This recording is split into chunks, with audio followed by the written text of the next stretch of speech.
The birthday chocolates my son sent were meant to be my last. I thought they were a loving gesture, but they held a dark secret.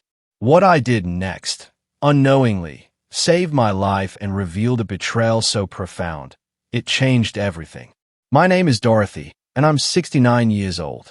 For 40 long years, I had poured every ounce of myself into my son, Thomas.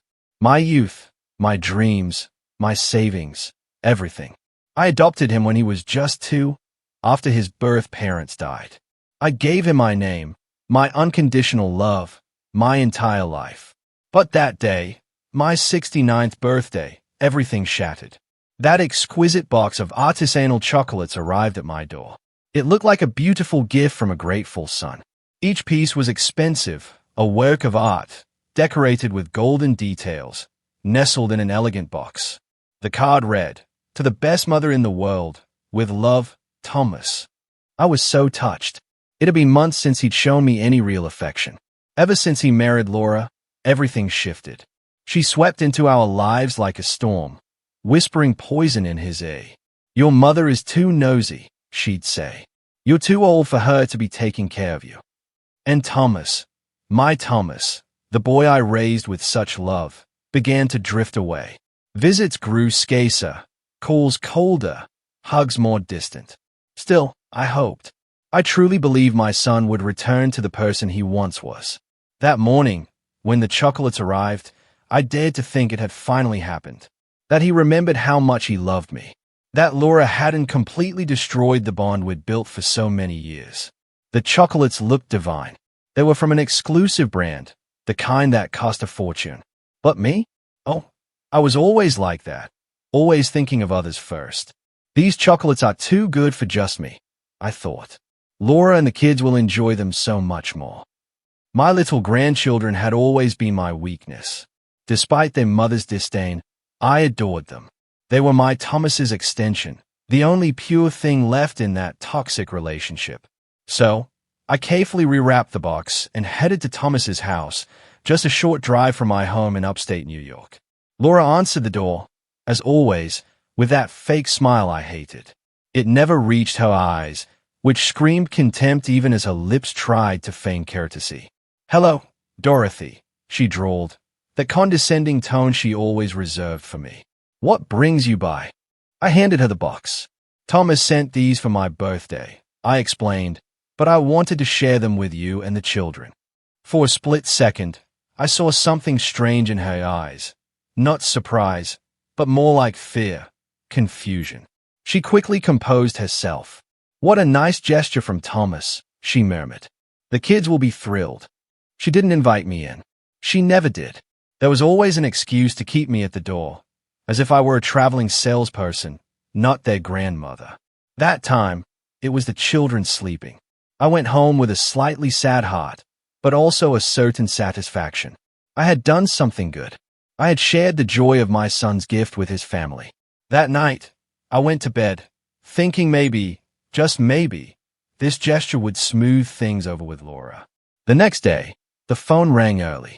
It was Thomas. His voice sounded strange, tense. "Mom," he said, "how are the chocolates?" The question caught me off guard. It was rare for him to be so interested in my enjoyment of a gift. "Oh, Thomas," I replied honestly, "I gave them to Laura and the kids. You know how much they love sweets." The silence that followed was terrifying. It was as if the world had stopped. I could hear my own heart pounding, waiting for his response. Then he exploded. "You did what?" he yelled, a fury in his voice I had never heard. "I gave them to Laura and the children," I repeated. "You're crazy." His voice trembled in a way that truly frightened me. It wasn't just anger. It was pure, unadulterated panic. "Thomas, I don't understand," I said, trying to stay calm. "I thought you'd be happy I shared your gift with your family." But he kept shouting, increasingly desperate. He asked me, over and over, if I was sure I hadn't eaten a single chocolate, if I had given the whole box, if the children had already eaten them. His questions were so specific, so urgent, that a cold dread began to settle in my stomach. Why did he care so much that I hadn't tried them? Why did he seem relieved I hadn't eaten them? but desperate that I'd given them to his own family. He hung up abruptly after yelling that I was an idiot, that I had ruined everything. I was left there, phone still in my hand, trembling, completely bewildered. But something inside me, a maternal instinct honed over years of caring and protecting, screamed that something was terribly wrong. That afternoon, Laura called me. Her voice was different, worried. "Dorothy," she said, "the children felt sick after eating the chocolates. We had to take them to the hospital." My blood ran cold. "What happened to them?" I asked, my heart in my throat. "The doctors say it was food poisoning," she replied. "But it's strange. The chocolates smelled odd when we opened them, but the children had already eaten several before we realized it." My world began to crumble. The chocolates my son had sent, the chocolates I had given with so much love, had made my grandchildren sick. But there was something else in Laura's voice, something that made me tremble. Fear? Yes, but also understanding, as if she had finally grasped something that had been happening right under her nose. That night, I couldn't sleep. The pieces of the puzzle clicked together with terrifying clarity. Thomas's reaction when he learned I'd given the chocolates away. His desperation that I hadn't eaten them. His relief mixed with panic. The specific questions about whether I'd tried even a tiny piece. And then, like a lightning bolt in the darkness, the truth hit me with brutal force. My son, my own son, the one I had raised and loved unconditionally, had tried to poison me. The following days were a nightmare. Thank goodness, the children recovered, but the poison had left its mark. Laura confessed that the doctors found traces of arsenic in their little bodies. Arsenic, a word I'd only heard in crime movies, was now part of my most horrible reality. My daughter-in-law, for the first time in years, spoke to me without that mask of contempt. Her voice trembled. "Dorothy, I think those chocolates weren't meant to be shared. I think they were specifically for you." Her words confirmed what my heart already knew, but my mind refused to accept. Thomas had vanished. He wouldn't answer his phone or reply to messages. When Laura went to his Manhattan accounting firm, they told her he'd requested emergency time off. He had run away like the coward he was, leaving his wife and children to suffer the consequences of his devilish plan. But I knew my son. I knew where to find him. When cornered, he always ran to the same place, my youngest sister Natalie's house. She'd always had a weakness for Thomas, always justifying his mistakes, protecting him. I drove to Natalie's house, my hands trembling on the steering wheel. 40 years of unconditional love, 40 years of sacrifices, 40 years of giving everything I had. And this was my return, a son who wanted me dead. When I knocked, Natalie opened the door with a look of guilt. "Dorothy," she murmured, "I didn't know you were coming." But I had already seen Thomas's car parked on the corner. "I know he's here," I said, my voice unfamiliar even to me. Thomas appeared behind her like a ghost. His face was drawn, his eyes sunken. But what struck me most was the expression on his face. No remorse, no guilt. Only anger. "Why?" was the only thing I could ask him. "Why did you want to kill me?" My voice broke on that last word. Kill me. My own son had wanted to kill me. His answer shattered my soul into 1,000 pieces. "Because you're a burden," he said, with a coldness that chilled my blood. "Because you've always been a burden. Because I need your inheritance, and you never die." My inheritance, of course. It all came down to money. The money I had saved for decades, working day and night. The money I had saved living like a pauper to secure a future for him. The money I planned to leave him when I died naturally of old age, surrounded by my family's love. "But I didn't know you had so much money," he continued, his voice poisonous. "Until I saw the bank documents when you got sick last year. $200,000, Mom. $200,000 that I need now. Not when you're 90. $200,000 I had earned with blood, sweat, and tears. $200,000 that represented 40 years of work, deprivations, sleepless nights working double shifts to give him the best education, the best clothes, the best opportunities. Besides," he added, as if it were the most natural thing in the world, "you old. What else are you going to do with your life? Why do you need so much money at your age?" His words were daggers to my heart. every syllable a deeper betrayal than the last. Natalie tried to intervene. "Thomas, don't talk like that," she murmured, but he silenced her with a look. "Aunt, you know I'm right. She's already lived her life. I have a family to support, children to educate, a future ahead of me."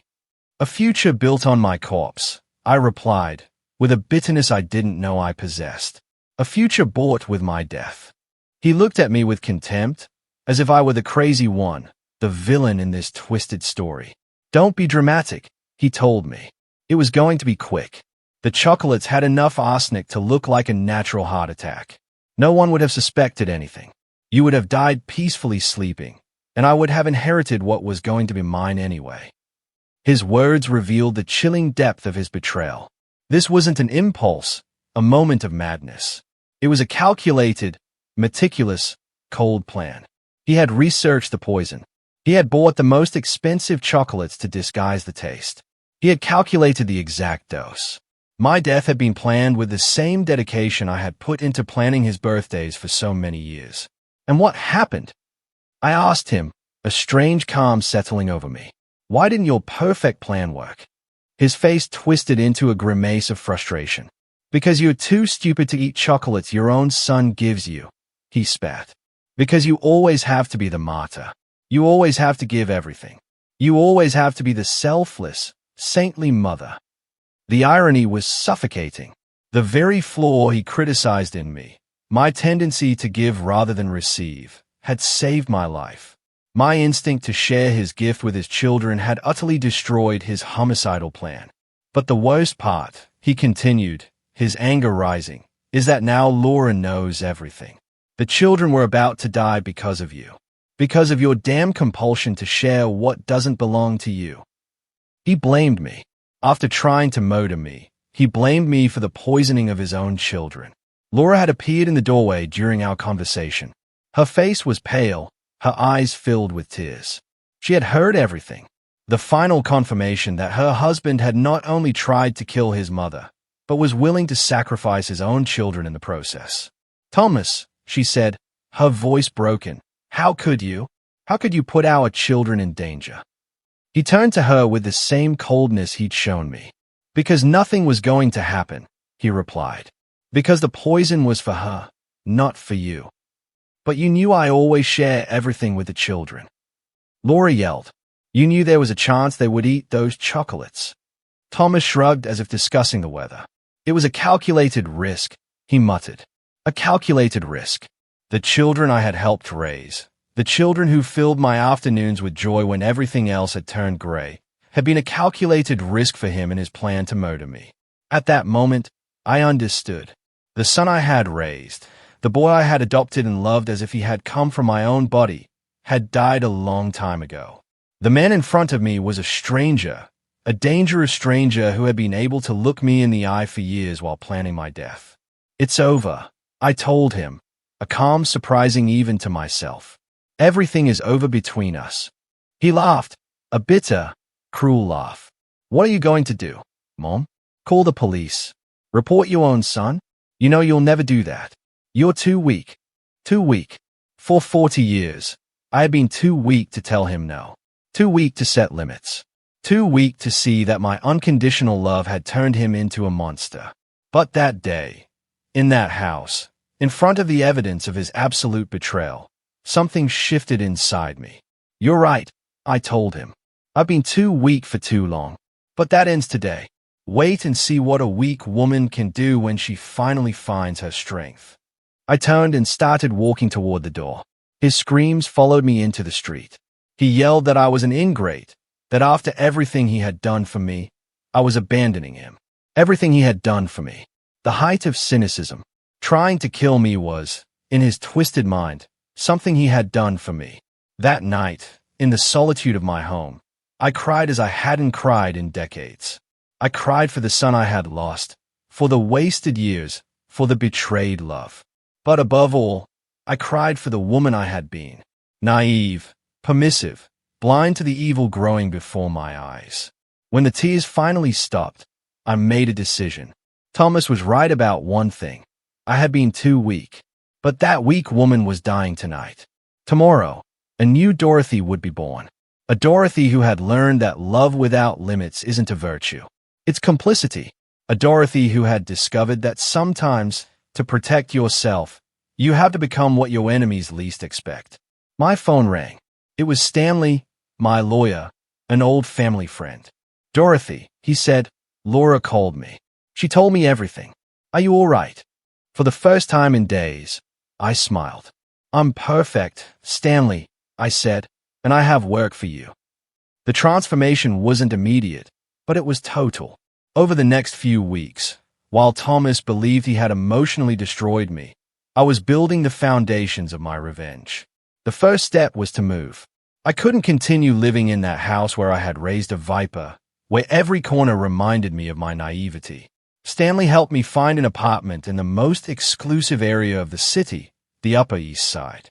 A penthouse with a panoramic view, which cost more in 1 month than Thomas earned in 3. When I signed the lease, I saw the surprise in the real estate agent's eyes. A 69-year-old woman, modestly dressed, paying cash for a luxury apartment. "It's for my retirement," I told her with a smile. I decided it was time to give myself some treats. Retirement. What a liberating word. I was retiring from being a mother. I was retiring from being the victim. I was retiring from being the woman who gave everything and asked for nothing in return. The apartment was spectacular. Marble floors, floor-to-ceiling windows, a kitchen that looked like it was out of a magazine. But what I liked most was the study, a quiet space where I could plan, where I could think, where I could become the strategist Thomas had never imagined I could be. Stanley was my first ally in this new life. For years, he'd handled my basic legal affairs, wills, insurance, minor procedures. But now, I needed more. I needed a legal warrior to help me systematically dismantle the life of the man who had tried to murder me. "Dorothy," he told me in our first serious meeting, "this is going to be brutal.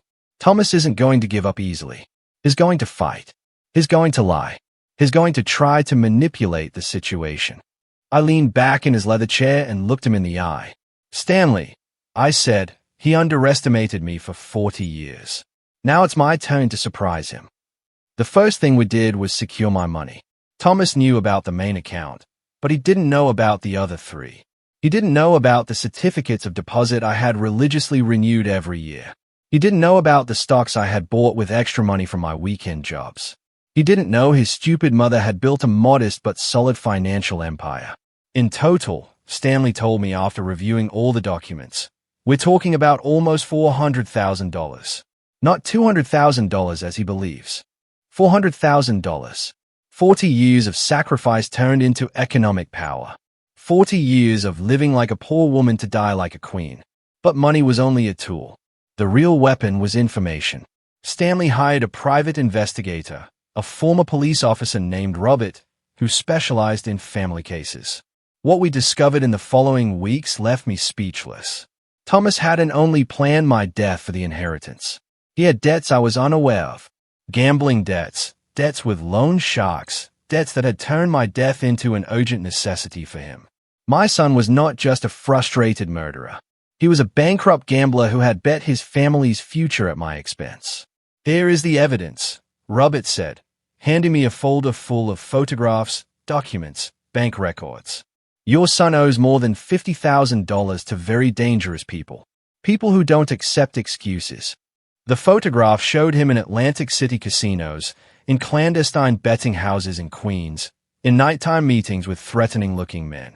He had mortgaged the house where he lived with Laura without telling her anything. He had pawned his wife's car. He had entered the children's savings accounts to pay interest.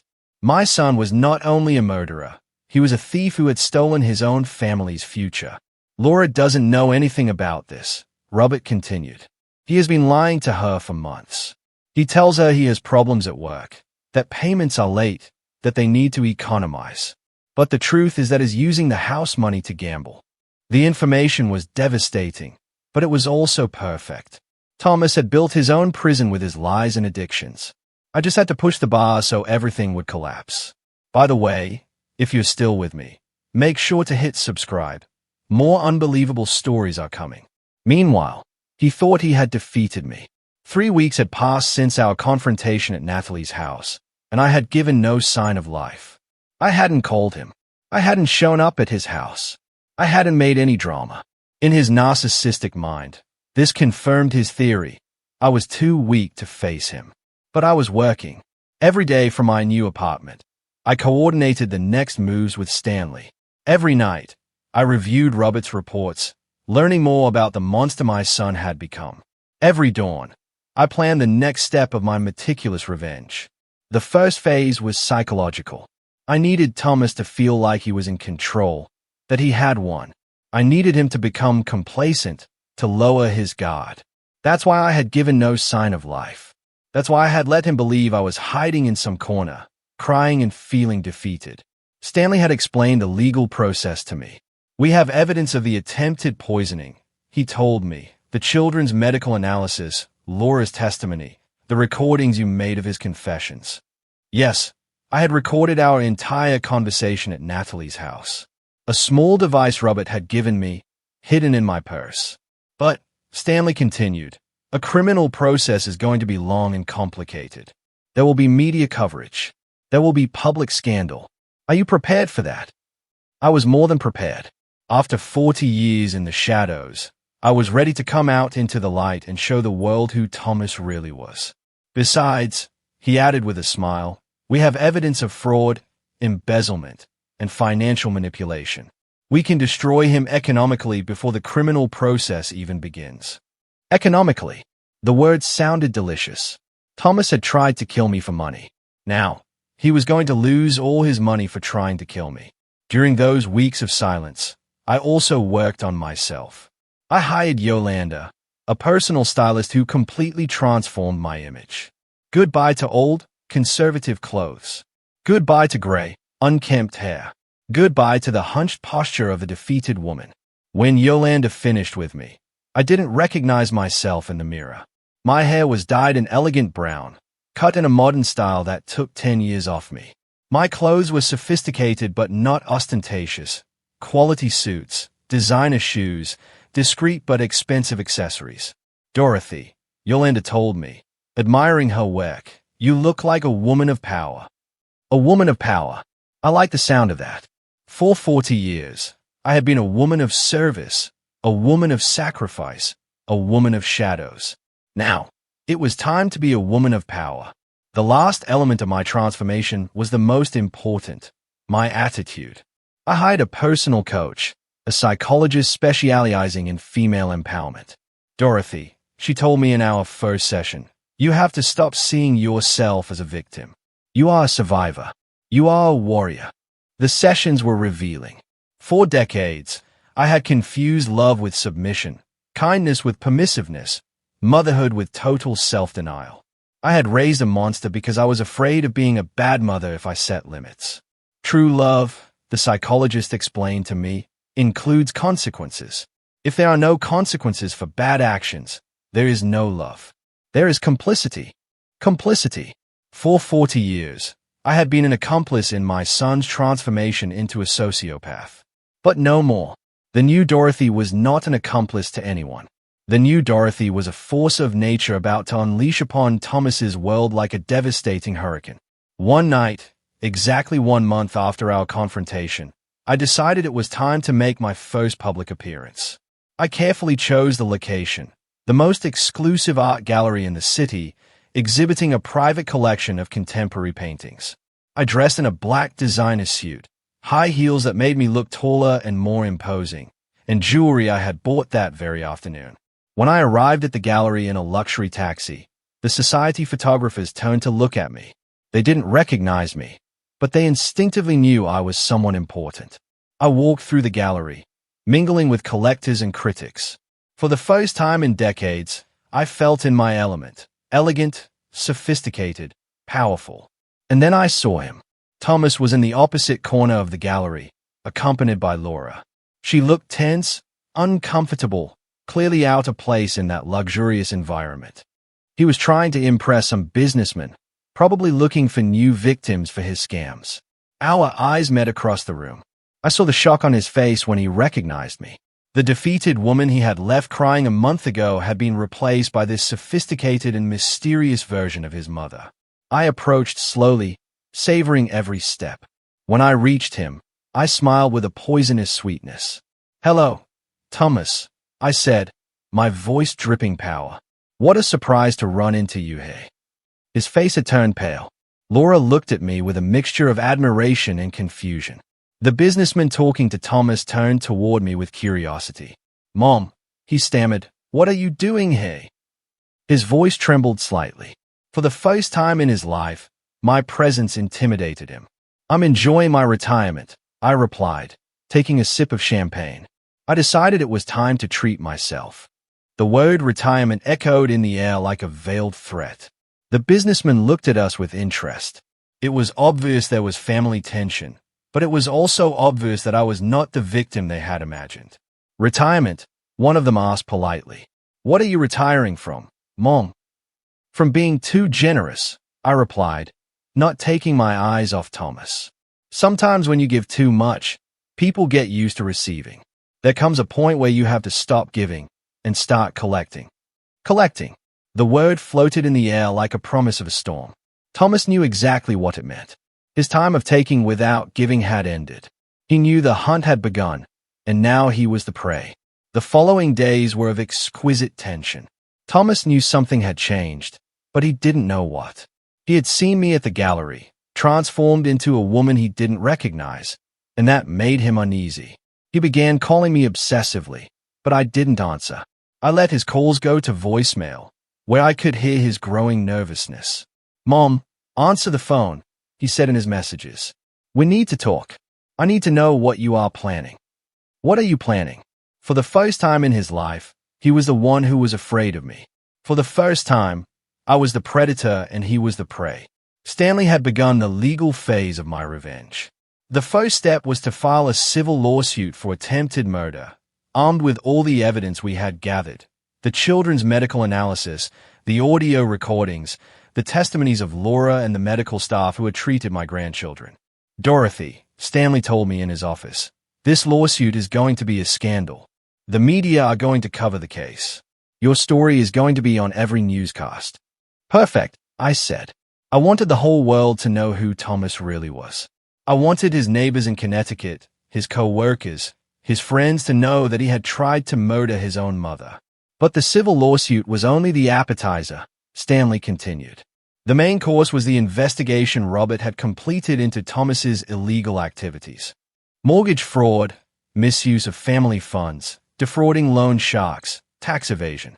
My son had built a financial house of cards that was about to collapse. "Here are all the documents," Robert said, handing me 3 folders full of evidence. "Your son has been stealing from his own family for months. Laura can sue him for marital fraud and recover everything he stole." Marital fraud. The words sounded delicious. I decided it was time to have a conversation with Laura. Despite all our past problems, she was also a victim of Thomas. She had also been deceived, manipulated, stolen from. And most importantly, she was the mother of my grandchildren, the children who had been about to die because of their father. I invited her to lunch at the most elegant restaurant in the city. When she arrived, I saw the surprise in her eyes at seeing my new self. I was no longer the modest, resigned mother-in-law she had known for years. I was a woman of power who had decided to take control of her destiny. "Laura," I said after we ordered our turkey clubs, "we need to talk." She nodded nervously. She knew something big was coming. "I know everything about Thomas's debts. I know about the gambling, about the loan sharks, about the mortgage he put on your house without your knowledge." Her face fell apart. "How do you know that?" she murmured. "Because I hired investigators," I replied calmly. "Because I decided to stop being the victim and become the hunter." I handed her one of the folders Robert had prepared. Everything is there: documents, photographs, bank records. Laura reviewed the papers, tears welling in her eyes. Each page revealed a deeper betrayal. Her husband had not only tried to murder his mother, but had been systematically stealing his family's future to feed his gambling addiction. "Dorothy," she said, her voice broken, "I didn't know any of this. He told me there were problems at work, that we needed to economize. I never imagined that he was." Her voice was lost in sobs. "Destroying our lives." "Laura," I said, taking her hand. You are not to blame for anything. Thomas deceived both of us. But now we have the opportunity to get justice. I explained my plan. She could file a lawsuit for marital fraud, recover the house, protect the children's future. I would help her with the legal expenses. But, I added firmly, I need you to testify against Thomas. I need you to tell the whole truth about the chocolates, about his confession, about everything you have seen. She didn't hesitate for a second. Of course, she told me. It is the least I can do after everything that has happened. While we were eating our mashed potatoes, Thomas arrived at the restaurant. It was no coincidence. He had been following her, worried about this meeting between his wife and his mother. When he saw us together, sharing documents, his face transformed into a mask of panic. He approached our table with agitated steps. "What are you doing?" he asked in a tense voice. "What are you talking about?" His desperation was palpable. He knew his world of lies was collapsing. "We are talking about you," I replied with a cold smile. "We are talking about your debts, your lies, about how you have been stealing from your own family." Thomas looked at the documents on the table and his face completely collapsed. "Laura," he pleaded with his wife, "don't listen to this crazy old woman. She's trying to manipulate you to separate us." Crazy old woman. Even in that moment of total panic, he couldn't stop insulting me. He was incapable of showing respect or remorse. "Thomas," Laura told him in a voice I hadn't heard before, a voice full of strength and determination. "I know everything now. I know about the gambling, about the debts, about the mortgage. I know you've been lying for months." He tried to deny it, but she interrupted him. "And I know you tried to kill your mother." She shouted the last words, attracting the attention of the entire restaurant. The diners turned toward us, murmuring among themselves. Thomas realized he was being watched and lowered his voice, but his desperation was increasingly evident. "Laura, please," he whispered to her, "we can fix this. We can work it out together. You don't need to listen to this woman. She has always tried to separate us, always manipulating, always blaming others, never taking responsibility for her actions." "No," Laura replied firmly. "No more. No more lies. No more manipulation. I am going to protect our children, and that means taking them away from you." She got up from the table, picked up her purse, and headed for the exit. "My lawyers will be in touch with you." Thomas stood there next to our table, trembling with rage and impotence. When Laura left, he turned to me with a fury that reminded me why I had decided to destroy him. "This is your fault," he hissed through clenched teeth. "You ruined my marriage. You destroyed my family." "I didn't destroy anything," I replied with supernatural calm. "I only brought the truth to light. Your marriage was ruined when you decided to become a liar and a thief. Your family was destroyed when you decided to try to murder your mother." I got up from the table and looked him directly in the eyes. "And this is just beginning." His threats followed me into the street. "You're going to regret this," he yelled as I walked toward my taxi. "You're going to pay for destroying my life." Destroying his life. He had tried to destroy mine, literally, and now he complained because I was defending myself. That night, Stanley called me with news. "Dorothy," he told me, "the lawsuit is already in process. The media have started calling. They want interviews. They want your side of the story." It was exactly what I had expected. "Schedule the interviews," I told him. "It's time for the world to know the truth." The first interview was with the most-watched news program in the city, Channel 5 News. I arrived at the studio impeccably dressed, with the confidence of a woman who had found her power. The journalist received me with curiosity and compassion. "Miss Dorothy," she said to me in front of the cameras, "tell us your story. How did you discover that your son had tried to poison you?" I told her everything. The chocolates, Thomas's reaction, the children's poisoning, his cold and calculated confession. I spoke calmly, without dramatizing, letting the facts speak for themselves. "How does a mother feel when she discovers that her son wants to kill her?" the journalist asked me. "She feels free," I replied. "She feels free from an illusion she had maintained for 40 years. She feels free to stop protecting someone who never protected her." The interview went viral. Within hours, My story was on all social media. The comments were overwhelmingly supportive. Hundreds of women wrote to me, telling me their own stories of ungrateful children, toxic families, unrequited love. But the most satisfying part was the comments about Thomas. His co-workers began to recognize him as the son who had tried to murder his mother. His neighbors began to look at him with contempt. His friends began to distance themselves from him. The scandal followed him everywhere. When he went to the supermarket, people pointed and whispered. When he arrived at work, his colleagues avoided him. When he left his house, he felt the judgmental looks of the entire neighborhood. But I knew this was only the beginning. Public humiliation was satisfying, but true justice was yet to come. The legal processes, the loss of his assets, the complete destruction of the life he had built on lies and betrayals. Thomas had underestimated the woman he had raised for 40 years. He had thought he could get rid of me like throwing away a piece of paper. Now he was discovering that he had awakened a monster much more powerful and ruthless than himself. The hunt had officially begun, and I was a predator who had waited 40 years to show her claws. The legal process advanced like an unstoppable avalanche. Stanley had filed all the lawsuits simultaneously: attempted murder, family fraud, aggravated fraud, and a civil lawsuit for emotional damages amounting to $500,000. Thomas woke up one Monday and discovered that his life had exploded into 1,000 pieces. His bank account was immediately frozen. The few savings he had left after his compulsive gambling were blocked while the origin of the funds was investigated. His salary was garnished to ensure payment of the civil lawsuits. Overnight, he was left penniless. "Dorothy," Stanley reported to me with satisfaction, "your son is broke. He cannot afford a decent lawyer. He's going to have to settle for a public defender." A public defender against the best law firm in the city. The battle was unequal from the start. But the most delicious thing was seeing how his social world crumbled.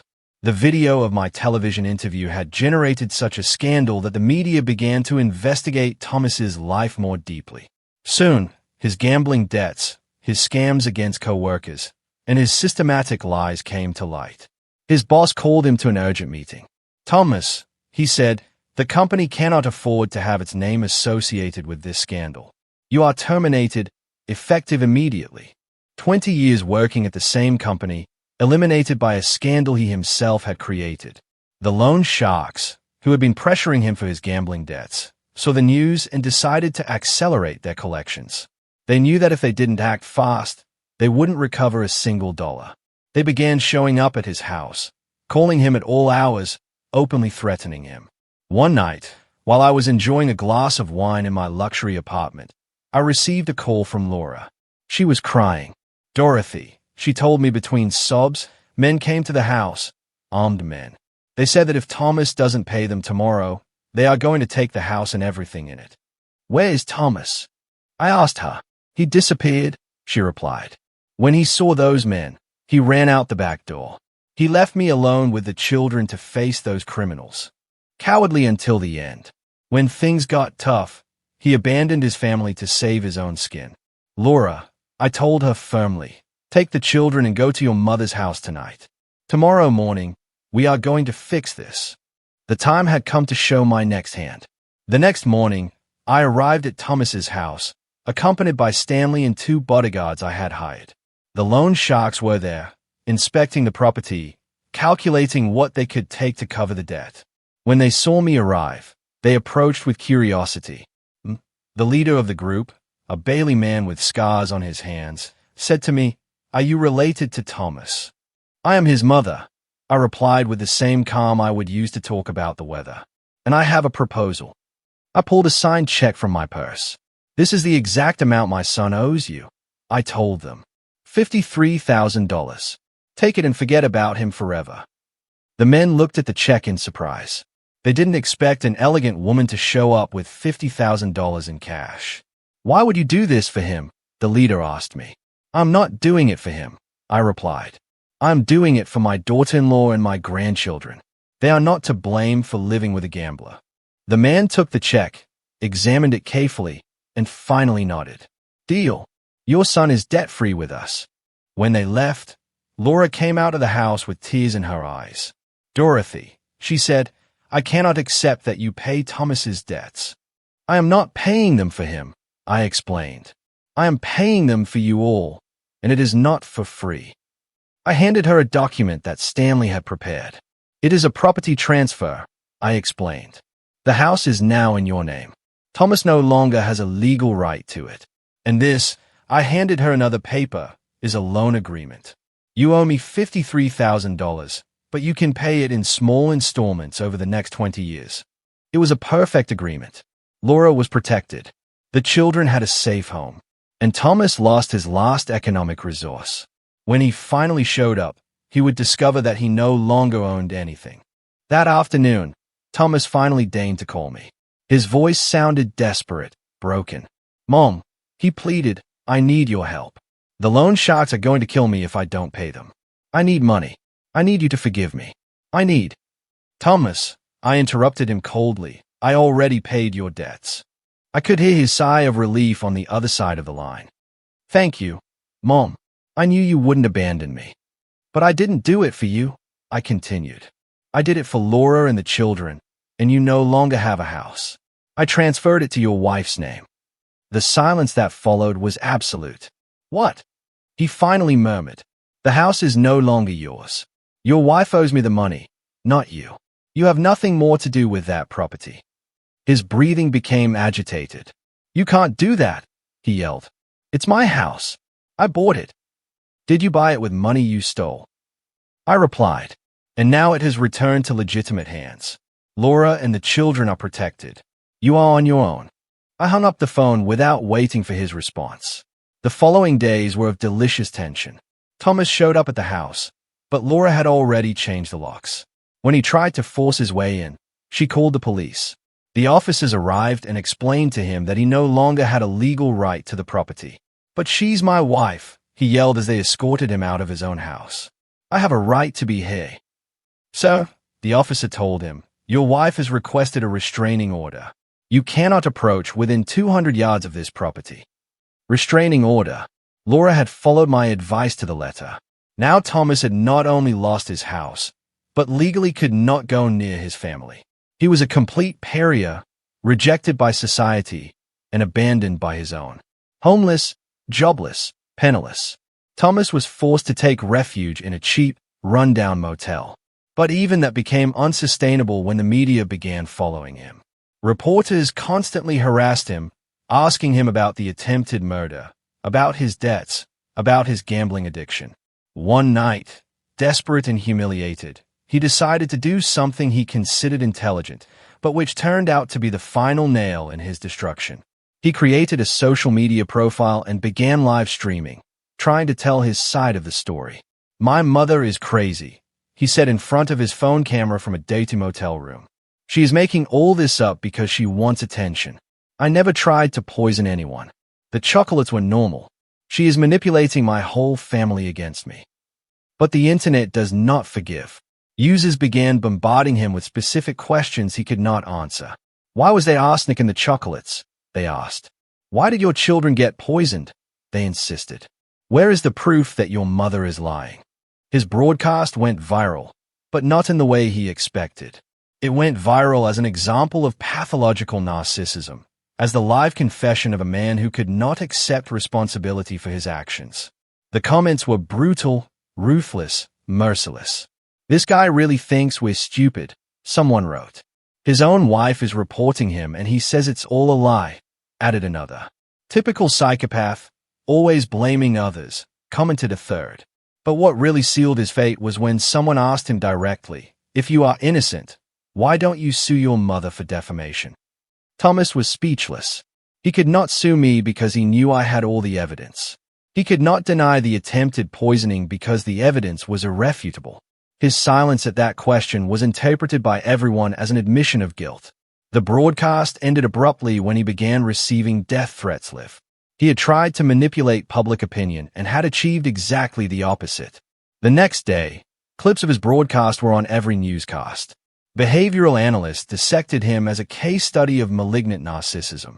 Psychologists explained on television how his inability to accept responsibility was typical of antisocial personalities. Thomas had achieved something that I could not have achieved even with the best public relations team. He had destroyed his own reputation so completely and publicly that there was no turning back. He had become the national villain, the symbol of filial ingratitude taken to the extreme. But for me, the most satisfying thing was not his public humiliation. It was the tranquility I saw in Laura's eyes when I visited her, the security my grandchildren felt in their own home, the peace I had found by moving away from the toxicity that had dominated my life for decades. Formal justice was still in process, but poetic justice had already been served. The son who had tried to kill me for money now did not have a single dollar. The man who had scorned my love now begged for my forgiveness. The manipulator had been exposed and rejected by everyone. And I, the victim who had spent 40 years in silence, had finally found my voice. The months that followed were of total transformation. While Thomas sank further and further into his own misery, I flourished as never before in my life. The luxury apartment had become my sanctuary, a place where, for the first time in decades, I could breathe without the weight of constant manipulation. Stanley kept me informed of the progress of the legal cases. Dorothy, he told me during one of our weekly meetings, the district attorney is very interested in prosecuting Thomas for attempted murder. The evidence is overwhelming. The audio recordings, the medical testimonies, the confessions he himself had made, everything formed a solid and irrefutable case. Furthermore, Stanley continued with a smile, his public defender is trying to negotiate a plea bargain. He knows he cannot win this case. A plea of guilty would mean Thomas would have to publicly admit in front of a judge that he had tried to murder his own mother. But what truly filled me with satisfaction was seeing how Laura had flourished after breaking free from the toxicity of her marriage. Without the constant lies, without the financial stress, without the emotional manipulation, she had returned to being the strong woman I had glimpsed years ago. Dorothy, she told me during one of our weekly lunches, for the first time in years, I feel free. The children are happy, safe. They sleep peacefully for the first time in months. Seeing my grandchildren recover their innocence, seeing their sincere smiles, was worth more than any revenge I could plan. One afternoon, while enjoying a coffee on my apartment terrace, I received an unexpected call. It was Natalie, my sister. Her voice sounded embarrassed, guilty. Dorothy, she told me, I need to talk to you. I need to apologize. I decided to receive her at my house. When she arrived, the difference between us was abysmal. I looked elegant, serene, empowered. She looked consumed by guilt and shame. Dorothy, she began with tears in her eyes. I knew Thomas had problems, but I never imagined he was capable of trying to kill you. Natalie, I replied with a calm that surprised me. You always knew there was something wrong with him. You always justified him. You always protected him from the consequences of his actions. She nodded, unable to deny the truth. I know I was an accomplice to his behavior. I know I failed you as a sister. What hurts me the most, she continued, is that when he came to ask me for refuge after trying to poison you, I welcomed him into my house. I protected him knowing what he had done. Her tears were genuine. Her repentance seemed real, but the damage was already done. Natalie, I told her without cruelty, but with firmness, for 40 years, you chose to protect a monster instead of protecting your sister. I cannot simply forget that because you feel guilty now. She left my house crying, but I felt at peace. I had set clear limits. I had expressed my truth without aggression, but without concessions. The criminal trial began 6 months after the attempted poisoning. The media covered every detail, every testimony, every piece of evidence presented. I testified with a serenity that impressed even the most experienced reporters. Miss Dorothy, the prosecutor asked me, how did you feel when you discovered that your son had planned your death? I felt liberated, I replied, looking directly at Thomas in the dock. Liberated from 40 years of manipulation, from 40 years of giving unconditional love to someone incapable of reciprocating it. Thomas looked haggard, aged, destroyed. His public defender had done what he could, but the evidence was irrefutable. The testimonies of Laura, of the doctors who treated the children, of the specialists who analyzed the chocolates, built a perfect case. When it came time for his testimony, Thomas attempted one last manipulation. "I love my mother," he declared with false tears. "This is all a terrible misunderstanding. I never wanted to hurt anyone." But his own recordings betrayed him. When the prosecutor played the audio where he confessed his plan, his version completely crumbled. The jury deliberated for barely 2 hours. Guilty of attempted first-degree murder, guilty of endangering the lives of minors, guilty of aggravated fraud. The sentence was 12 years in prison with no possibility of parole before serving 8. When I heard the verdict, I did not feel triumph. I felt peace, justice, the legal confirmation of what I already knew, that I had been the victim of a calculated and premeditated attempted murder by my own son. Thomas looked at me from the dock as he was being handcuffed. His eyes no longer held the arrogance of before, only desperation and self-pity. "Mom," he yelled as they took him away. "You're still my mother. You can't abandon me like this." But I remained motionless, serene, watching him move away toward his inevitable destiny. The civil cases were quickly resolved after the criminal conviction. The lawsuit for emotional damages resulted in a compensation of $300,000, which Thomas, of course, could not pay from prison. But the symbolism was important. The legal system had officially recognized the harm he had caused me. Laura obtained a divorce and full custody of the children. Thomas lost all his parental rights after being found guilty of endangering their lives. My grandchildren were finally legally protected from their father's toxic influence. One afternoon, while organizing my new legal documents, I found a letter I had written but never sent years ago. It was a letter of thanks to Thomas for being the best son in the world. I read it and couldn't help but laugh bitterly. How blind I had been, how naive, how completely disconnected from reality. I decided to write a new letter, but this time for myself. "Dear Dorothy," I wrote, "for 40 years, you confused love with complicity. You confused kindness with permissiveness. You confused sacrifice with virtue. Today, I celebrate that you have finally learned the difference." On the day I turned 70, I hosted a small celebration in my apartment. I invited Laura and the children, Stanley and his wife, Yolanda my stylist, Robert the investigator, people who had helped me rebuild my life, who had supported me in my transformation. When I blew out the candles on my cake, I made a silent wish that no woman would have to wait until her 70s to find her strength, to set limits, to defend herself from those who abused her love. That night, alone in my apartment, I reflected on the journey I had undertaken, from silent victim to empowered woman, from selfless mother to a person who valued herself, from a woman who gave everything without receiving anything to a woman who had learned that self-love is not selfishness. It is survival. Thomas had wanted to kill me to steal my money, but he had achieved something completely opposite. He had awakened a woman I didn't know existed within me. A woman strong, intelligent, capable of fighting for what belonged to her. Formal justice had been served, but the real victory was personal. I had recovered my dignity, my autonomy, my right to live without fear or manipulation. 2 years after the sentencing, my life had found a balance I never thought possible. The emotional wounds had healed, not with forgetting, but with wisdom. I had learned that healing doesn't mean forgetting, but integrating the pain into a new, stronger version of yourself. My daily routine was a testament to my newfound freedom. I woke up without the weight of the anxiety I had carried for decades. I had scrambled eggs and bacon for breakfast while reading the financial news because I had decided to learn to manage my investments personally. Stanley had introduced me to Oscar, an ethical financial consultant who taught me that money could be a tool for empowerment, not just for survival. "Dorothy," Oscar told me during one of our sessions, "you have enough capital to live comfortably for the rest of your life and leave a considerable inheritance." Inheritance. The word that had motivated the attempted murder now had a completely different meaning for me.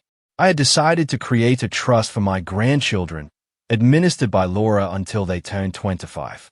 I also established a foundation to help older women victims of family abuse. My traumatic experience had turned into social purpose. The children visited my apartment every weekend. Seeing their little faces light up when they arrived was the most powerful medicine for any residual sadness. Grandma Dorothy, little and would say to me, "Why doesn't Dad live with us anymore?" These were difficult questions that Laura and I had learned to answer with age-appropriate honesty.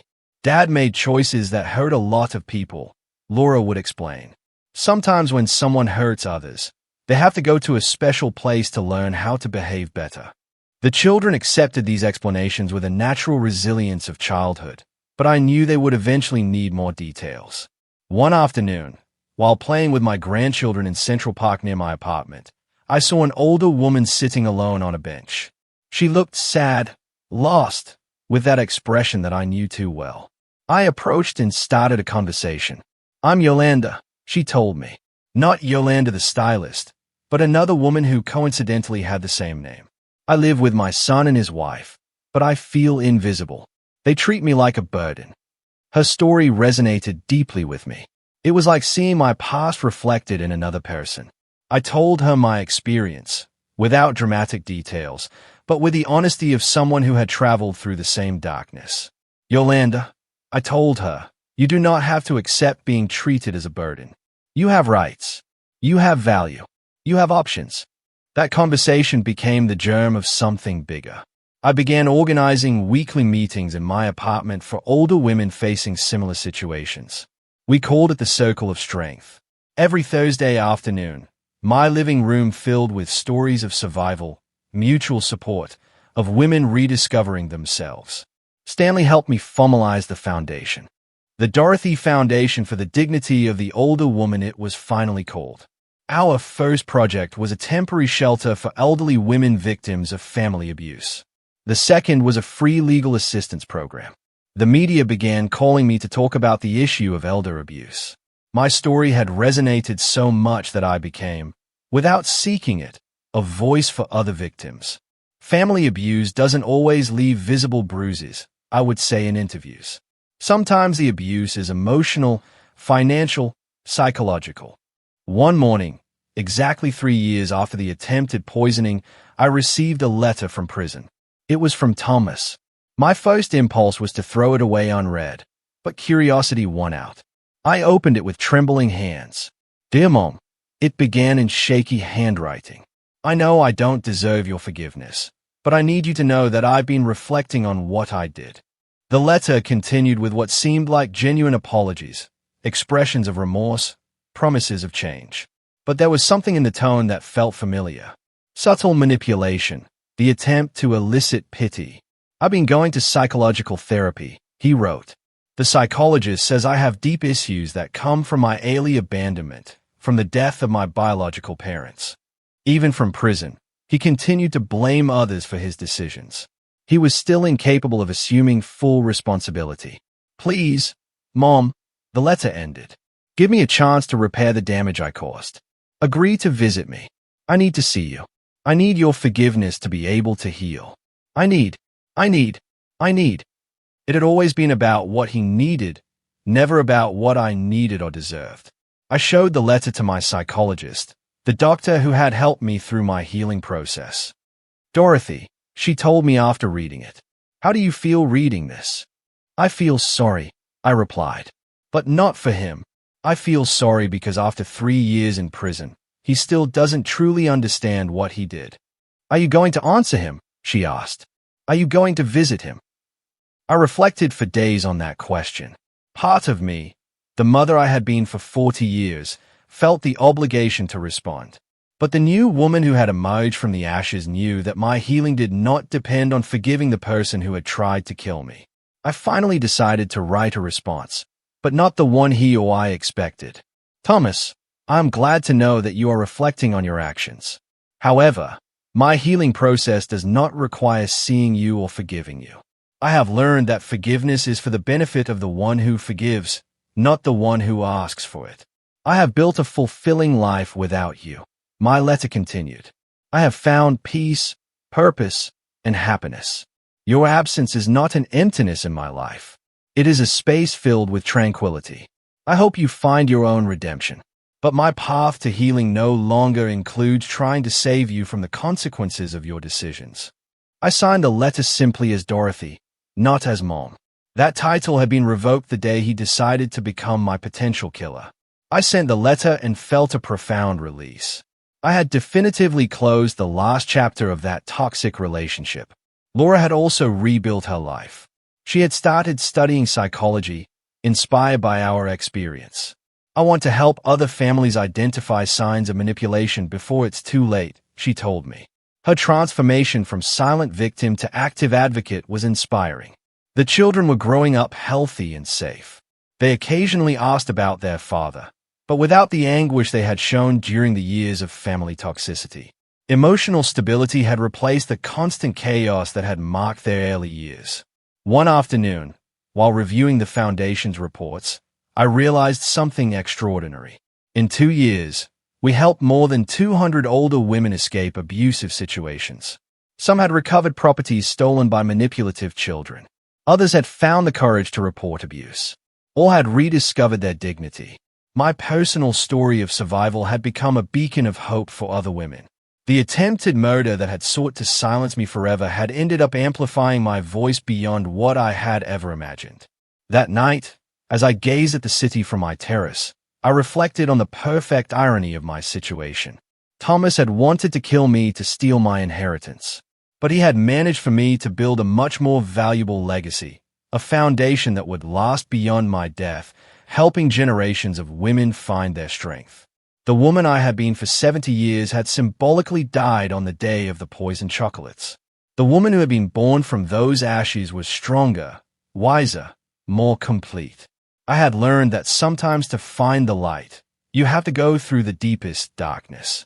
My revenge had been complete, but not because of Thomas's destruction, but because of my own reconstruction. The best revenge had turned out to be living fully, without fear, without guilt, without the shadow of manipulation darkening my days. 5 years after the sentencing, my life had reached a fullness I never thought possible. The Foundation had grown exponentially, with offices in 3 states and a team of 20 dedicated professionals. We had helped more than 500 women regain their dignity and autonomy. One morning, Stanley called me with unexpected news. "Dorothy," he told me with a grave voice, "Thomas is applying for parole. He has served 5 years of his sentence, and his lawyer argues good behavior." My heart momentarily sped up, but the anxiety lasted only seconds. I was no longer the vulnerable woman I had been. "What does that mean for us?" I asked calmly. "It means there will be a hearing," Stanley explained. "The judge will review his case. He will hear testimonies for and against his release. You have the right to testify." I decided it was time to face Thomas one last time, but from a position of absolute power. For 5 years, I had built a new identity, a new life, a new purpose. He had remained stagnant. I arrived at the courthouse accompanied by Laura, who was now a licensed psychologist and the associate director of my foundation. We dressed professionally, projecting the image of the successful women we had managed to become. When Thomas entered the room, his appearance struck me. 5 years of prison had transformed him into a prematurely aged man. His hair was completely gray, his face marked by deep wrinkles, his posture hunched by defeat. There was no trace left of the arrogant man who had tried to murder me. His lawyer presented the case for parole. "My client has shown genuine remorse," he argued. "He has participated in rehabilitation programs. He has maintained excellent conduct. He has expressed sincere desires to repair the damage caused to his family." When it was my turn to testify, I rose with the serenity of someone who has found inner peace. "Your Honor," I began, "for 5 years, I have observed the consequences of the defendant's actions, not only in my life, but in the lives of his children who have thrived in an environment free from his toxic influence." I looked directly at Thomas as I spoke. "I have built a foundation that has helped 500 women victims of family abuse. Every one of those stories reminds me why it is important for actions to have real and lasting consequences. Mr. Thomas not only attempted to murder me," I continued firmly. "He endangered the lives of his own children. He stole from his family. He lied systematically for years. His early release would send a dangerous message that repentance after being caught can erase the severity of trying to murder your own mother." The judge listened intently, taking notes. When Thomas had the opportunity to speak, he addressed me directly. "Mom," he said with a broken voice, "I know I don't deserve your forgiveness, but I have changed. I have understood the damage I caused. I have spent 5 years reflecting on my mistakes." His words sounded rehearsed, calculated to generate compassion, but they no longer had power over me. "Thomas," I replied calmly, "you lost the right to call me mother the day you decided to become my potential killer. 5 years in prison do not erase 40 years of manipulation or the trauma of discovering that your own son wanted to see you dead." Laura's testimony was devastating for his chances. As a professional psychologist, she explained to the judge the patterns of narcissistic and manipulative behavior she had observed for years. "The children have prospered without their father's presence," she declared. "They have developed emotional stability, security, confidence." His release would represent a setback in their psychological development. The prosecutor presented evidence that Thomas had attempted to contact loan sharks from prison, suggesting that his gambling addiction problems persisted. He had also received money from unidentified sources in his commissary account, suggesting continuous links to questionable activities. After 2 hours of deliberation, the judge announced his decision. "Parole request denied," he declared. "The defendant will serve his full sentence." The premeditated nature of his crimes combined with the pattern of manipulative behavior and the lack of genuine remorse make his early release inappropriate. Thomas slumped in his chair. His 5 years of good behavior and mandatory therapy had not been enough to convince the legal system that he had truly changed. He would have to save 7 more years before being eligible for parole again. When we left the courthouse, I felt a deep but tranquil satisfaction. It was not vengeful triumph, but the confirmation that justice had prevailed. Thomas would pay fully for his crimes, while I continued to build a legacy of hope and empowerment. That afternoon, during the weekly meeting of our Circle of Strength, I shared the experience with the women of the group. "Today, I face my aggressor once more," I told them, "but no longer from fear or vulnerability. I faced him from the power I have built during these years." Yolanda, the woman I had met in the park years ago and who now coordinated one of our programs, raised her hand. "Dorothy," she said, "your story has taught us that it is never too late to reclaim our dignity. At 70, you found your strength. I found mine at 65. That night, alone in my apartment, I wrote in my diary, 'Today I definitively closed the darkest chapter of my life.' Thomas will remain in prison 7 more years, but I no longer live in the emotional prison he built for me. I am free. I am powerful. I am whole." Looking out the window at the illuminated city, I reflected on the path traveled, from silent victim to advocate for other victims, from invisible woman to recognized community leader, from selfless mother to a woman who had learned that self-love is not selfishness. It is survival. The transformation had been painful but necessary, like a butterfly that must destroy its cocoon to fly. I had to destroy the permissive version of myself to become the strong woman I always had the potential to be. Tomorrow, I would continue my work at the foundation. I would continue helping other women find their voice. I would continue building a legacy that transcended personal revenge. Because I had learned that the best response to an attempt at destruction is not reciprocal destruction, but the construction of something beautiful and lasting. Thomas had wanted to eliminate me to steal my monetary inheritance. He had achieved exactly the opposite.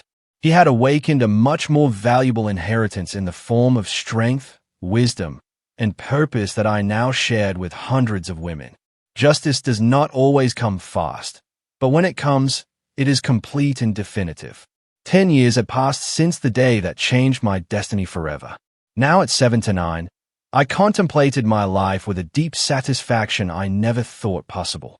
The Dorothy Foundation had grown to become a recognized national institution, with shelters in 8 cities and a legal assistance program that had helped more than 2,000 women.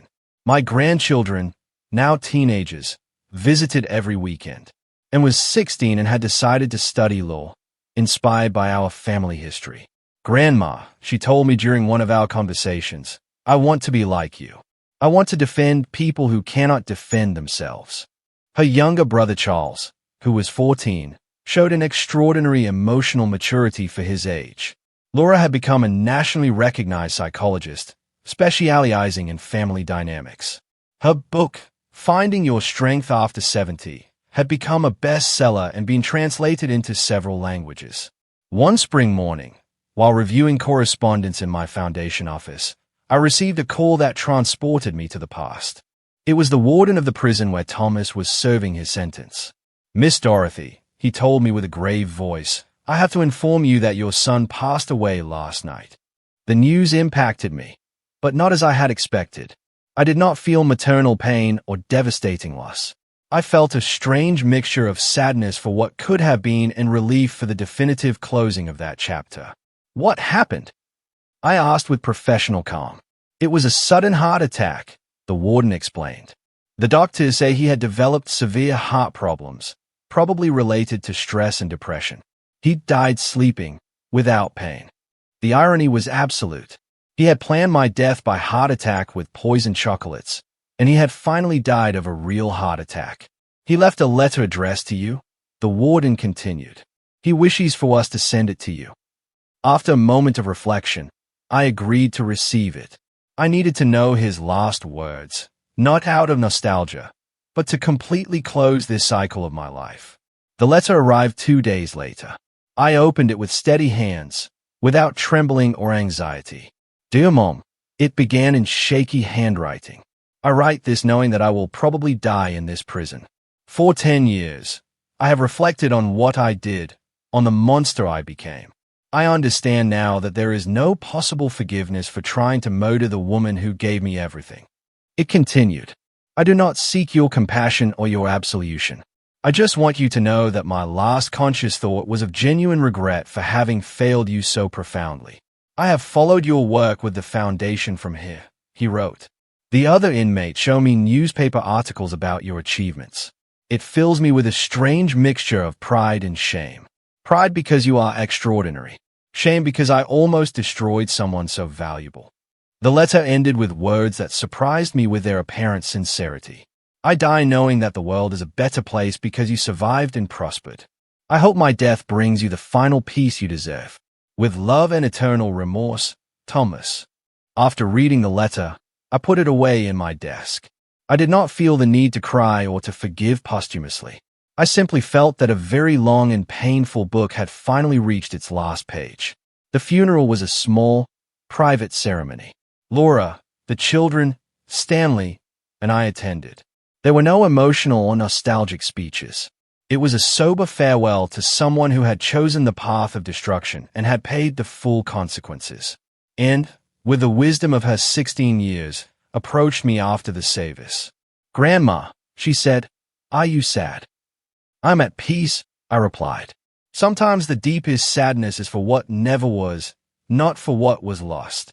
That night, in the solitude of my apartment, I wrote the final entry about Thomas in my diary. Today, I buried the son I adopted 4 to 7 years ago. But the son I truly loved died 10 years ago, the day he decided to become my killer. Today, I only buried the remains of that decision. The following months were of extraordinary productivity. Without the looming shadow of Thomas, without the possibility of future legal hearings or confrontations, I dedicated myself completely to expanding the work of the foundation. We established a university scholarship program for older women who wanted to resume their studies after escaping abusive situations. We also created a research center on elder abuse directed by Laura. Our studies began to influence national public policies for the protection of older people. My personal experience had become a catalyst for broad social change. On my 80th birthday, we organized a benefit gala for the foundation. The event brought together politicians, businessmen, academics, and most importantly, hundreds of women whose lives had been transformed by our programs. During my speech that night, I reflected on the central lesson of my experience. I have learned that kindness without limits is not virtue. It is self-neglect. I have learned that unconditional love must include self-love. I have learned that sometimes to save yourself, you have to be willing to disappoint those who expect you to sacrifice yourself endlessly. My story began as a tragedy, an attempted murder by my own son. But it turned into a story of rebirth, of discovery, of purpose, because I chose not to remain in the role of the victim, but to transform my pain into power to help others. When I finished my speech, the 2,000 people present stood up in an ovation that lasted 5 minutes. But what moved me the most were the tears in the eyes of Anne and Charles, my grandchildren, who looked at me with an admiration that had been earned through example and resilience. That night back home, I sat on my terrace to contemplate the city. 10 years ago, I had been a 70-year-old woman, vulnerable, manipulated, almost murdered. Now I was an 80-year-old woman, powerful, respected, with a legacy that would last generations. The most perfect revenge had turned out to be the construction of an extraordinary life. Thomas had wanted to eliminate me to steal my money, but he had managed to awaken my true potential. He had wanted to silence me forever, but he had amplified my voice until it became a chorus of empowered women. I wrote in my diary that night, "I do not regret adopting him. I only regret not having understood sooner that kindness should never be practiced at the cost of self-destruction. My son wanted to kill me, but instead of destroying me, he freed me to become who I was always meant to be." The story had ended, but the legacy was just beginning. Every woman who found her strength through our programs was a victory over the mentality that had created Thomas. Every limit set, every firm no uttered, every act of self-love was a silent revolution against the culture that teaches women to give everything without receiving anything. It had taken me 70 years to find my power, but I had used every day of the last 10 to ensure that other women would not have to wait so long. That was my true inheritance. Not money, but wisdom. Not property, but purpose. Not revenge, but victory through transformation. The circle had closed perfectly, and I was at peace. What would you have done in my place? Have you ever had to find your strength when you thought you had none left?